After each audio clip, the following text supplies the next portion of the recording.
আজকে আমি বাংলার একটা জনপ্রিয় মিষ্টি বানিয়ে দেখাবো। এটা ঘরে থাকা উপকরণ দিয়ে খুব সহজেই বানিয়ে ফেলতে পারবেন। দারুণ খেতে হবে।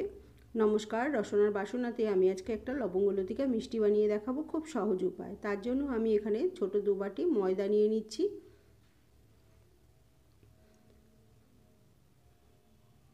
তার মধ্যে স্বাদ মতো নুন দিয়ে দিচ্ছি। সব মিষ্টিতেই একটু নুন দিলে ভালো লাগে খেতে, তাই নুন দিয়ে দিলাম। আর 2 চামচের মতো ঘি দিলাম।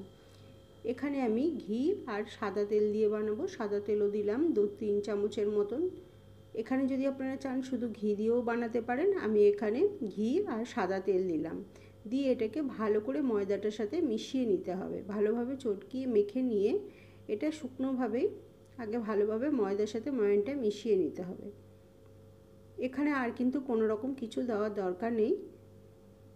খাবার সোডা বা আর গরম জল কিছুই দেওয়ার দরকার নেই। এইভাবেই আমি শুকনো একবার ভালোভাবে হাতে মিশিয়ে নেব, যাতে সম্পূর্ণ ময়দাটার মধ্যে ঘি আর তেল মিশে যায়। ভালোভাবে মিশে গেছে। এবার এর মধ্যে আমি সাধারণ কলের জল দিয়ে দিচ্ছি। দিয়ে ভালোভাবে আমি এটাকে চটকিয়ে মেখে নেব। এটা একটু টাইট করে মেখে নিতে হবে। আটার মতন নরম মাখলে চলবে না। ভালোভাবে এটা আমি চটকিয়ে মেখে নিচ্ছি। এটা কিন্তু রুম টেম্পারেচারে রাখা জল দিচ্ছি, কোনো রকম গরম জল আমি দিচ্ছি না। ভালোভাবে চেপে চেপে এটাকে আমি টাইট করে মেখে নেব। এটা খুব সহজে এবং চটজলদি তৈরি হয়ে যাবে। ঠিক এই রকম হয়েছে মাখাটা। এবার এটাকে রেস্টে রাখারও দরকার নেই। এবার আমি এর থেকে ছোট ছোট লেচি কেটে ছোট ছোট লুচির মতন বেলে নেব। খুব বেশি বড় বেলার দরকার নেই, লুচির মতনই ছোট বেলে নেব আমি। একটু তেল লাগিয়ে নিলাম, নিয়ে এবার এটাকে আমি বেলে নিচ্ছি। খুব সহজে তৈরি হয়ে যাবে এবং খেতেও কিন্তু দারুণ হবে। মনেই হবে না যে এটা আপনি দোকান থেকে কিনে নিয়ে আসেননি, বাড়িতে বানিয়েছেন। কাউকে খেতে দিলে সবাই ভাববে এটা দোকান থেকেই কিনে নিয়ে আসা হয়েছে। এত সুন্দর হয় এটা। এভাবে আমি ছোট লুচির মতন বেলে নিলাম। এবার এখানে আমি কিছু লবঙ্গ নিয়েছি, আর এখানে আমি খোয়া নিয়েছি। খোয়ার মধ্যে একটু বাদাম কুচিয়ে দিয়েছি, তাহলে একটু বাদাম দিলে একটু খেতে ভালো লাগবে। খোয়াটা আমি এর মধ্যে চেপে চেপে দিয়ে দিলাম। যতটা আপনাদের ইচ্ছে ততটা দেবেন। আমি খুব সামান্য দিয়ে দিলাম, একটা ছোট্ট লেচি করে, নাড়ুর মতো একটা লেচি করে সেটা দিয়ে দিলাম। দিয়ে এবার এটাকে ফোল্ড করে দিলাম। ফোল্ডটা করাটা একটু দেখে নিন ভালোভাবে। এবার এটাকে আমি উল্টে দেব। উল্টো দিকে আবার এটা ফোল্ড করে দেবো। মোট 4টে ফোল্ড হবে এটা। ফোল্ড করে দিয়ে ওই মাঝখানে ফোল্ডের মধ্যে আমি একটা লবঙ্গ গুঁজে দেবো, যাতে এটা খুলে না যায়। লবঙ্গটা চেপে দিলাম, দিয়ে এটাকে তৈরি হয়ে গেল। এবার এটাকে তেলে ভেজে নেব। এইভাবেই সমস্তগুলো আমি বানাবো। খুব সহজে বানানো হয়ে যায় এবং খেতেও কিন্তু দারুণ হবে। আমি আর বেলাটা দেখালাম না। এবার এইভাবে আবার দিয়ে দিচ্ছি। সোজা 2টো ফোল্ড করলাম, আবার উল্টে দিয়ে উল্টো দিকে 2টো ফোল্ড করব। ফোল্ড করে মুড়ে দিয়ে মাঝখানটায়, ঠিক মাঝখানটায় যাতে আটকে যায় মাঝখানটা, তার জন্য মাঝখানটায় একটা লবঙ্গ চিপে দেবো। এইভাবেই আমি সমস্তগুলোকে বানিয়ে নেব। দেখুন তৈরি হয়ে গেল 2টো। এবার একটা কড়াই নিয়ে নিয়েছি, তাতে আমি বেশ কিছুটা সাদা তেল দেব। আপনারা চাইলে এখানে ঘিতেও ভাজতে পারেন, আমি সাদা তেলে ভাজবো এগুলো। সাদা তেলটা গরম হয়ে গেছে। এবার খুব বেশি গরম হওয়ার দরকার নেই, সামান্য গরম হলে পরেই এটা আমি দিয়ে দেব।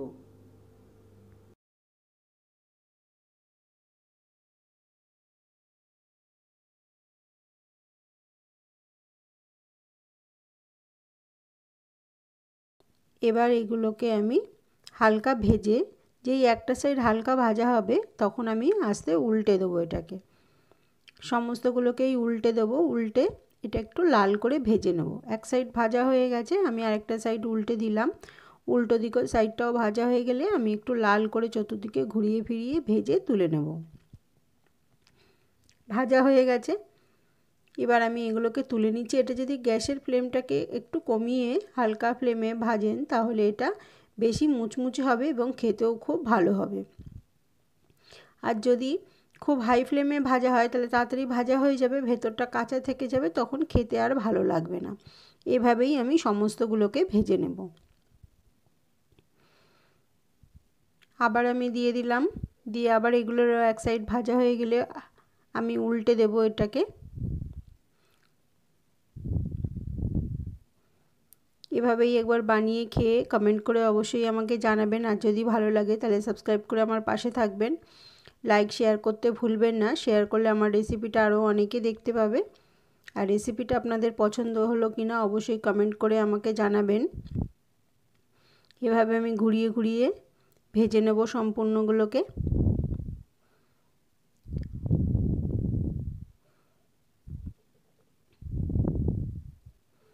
এটা মুচমুচে হবে এবং দারুণ হবে খেতে।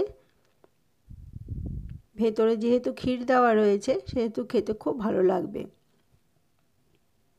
এভাবে ভেজে আমি তুলে নিচ্ছি, সমস্তগুলো এভাবেই ভেজে আমি তুলে নেব। এবার আরেকটা পাত্রে আমি 1 গ্লাসের মতো জল দিয়ে দিলাম। এবার এর মধ্যে আমি 1 কাপ চিনি দিয়ে দেব, দিয়ে একটা পাতলা শিরা বানিয়ে নেব। এটা খুব চটচটে হওয়ার দরকার নেই, শিরাটা একটু ফুটে উঠলে পরেই আমি তার মধ্যে সমস্ত যে লবঙ্গ লতিকাগুলোকে ভেজে রেখেছিলাম সেইগুলোকে দিয়ে দিলাম। এগুলো একটু চুবিয়ে রেখে দেবো কিছুক্ষণ, 5 মিনিটের মতন। তারপর আবার উল্টে দেব যাতে ভেতরে রসগুলো ভালোভাবে ঢুকে যায়। যদি আপনাদের মনে হয় যে রসটা ঠান্ডা হয়ে গেছে তাহলে একটু গরম করে নেবেন, গরম করে নিলে রসটা তাড়াতাড়ি ভালোভাবে ঢুকে যাবে। এভাবে বানিয়ে কিছুক্ষণ রসের মধ্যে রেখে তারপর তুলে নেব রস থেকে তুলে পরিবেশন করব। সম্পূর্ণ রসটা ভেতরে ঢুকে গেছে, এবার আমি তুলে নিচ্ছি, তুলে পরিবেশন করব। এটা দারুণ হয়েছিল খেতে, একবার বানানোর অনুরোধ রইল। যদি ভালো লাগে অবশ্যই লাইক শেয়ার সাবস্ক্রাইব করতে ভুলবেন না। আজকের রেসিপিটা এই পর্যন্তই। সবাই খুব ভালো থাকবেন, সুস্থ থাকবেন। আবার দেখা হবে অন্য কোনো দিন অন্য কোনো নতুন রেসিপির সাথে। তৈরি হয়ে গেছে দারুণ স্বাদের ঝটপট বাড়িতে তৈরি হওয়া লবঙ্গ লতিকা।